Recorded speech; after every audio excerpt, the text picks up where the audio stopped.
Hello and welcome to another historical domains tutorial. Today we're going to be learning about what is a non-standard domain and why should we avoid it. So what a non-standard domain is a domain that doesn't fit a set of criteria. Now this criteria is the following.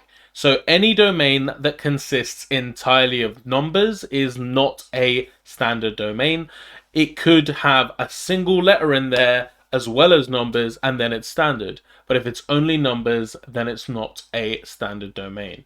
A domain that is reserved under another prefix, for example, a domain that does not contain D and then slash, or ID slash. So ID slash are also standard domains, but if we have, for example, a P and then a slash, this is not a standard domain and it does not count. Also, if a domain has any uppercase letters, even one, then it is not a standard domain. Any domains that have a space anywhere in them, whether that be in the beginning, in the end, or somewhere in the middle, no spaces allowed. Any punctuation symbols whatsoever, so a hashtag, an exclamation mark, a full stop, none of these are allowed in a standard domain. Now, hyphens are allowed in a standard domain, but only in the middle of a standard domain. So if you have a hyphen in the beginning or in the end of a domain name,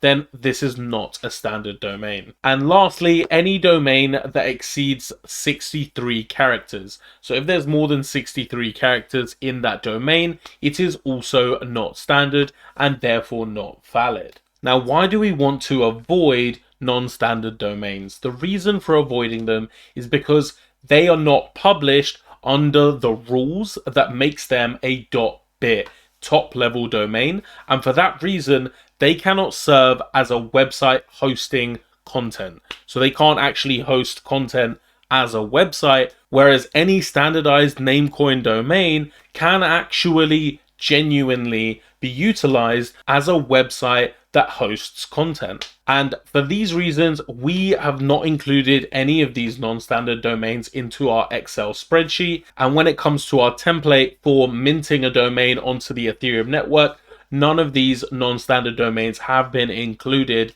in the list of the template. Additionally, according to the Namecoin Electrum wallet, these are not considered to be domains, but labeled as non-standard names. So whether you're about to buy a domain name through an Electrum wallet or be purchasing an NFT on OpenSea, that is a 2011 domain, make sure that it is a standardized domain. Now, this Medium article that you are seeing on screen right now, this is available in the description of this video, and you can also find the full list of non-standard domain criteria in our Discord, which will also be linked in the description of this video. If you have any further thoughts or questions on this, feel free to join our Discord community, where one of our members will certainly help you out. And if you enjoyed this video and found it helpful, then leave a like on this video and subscribe to this channel for more content.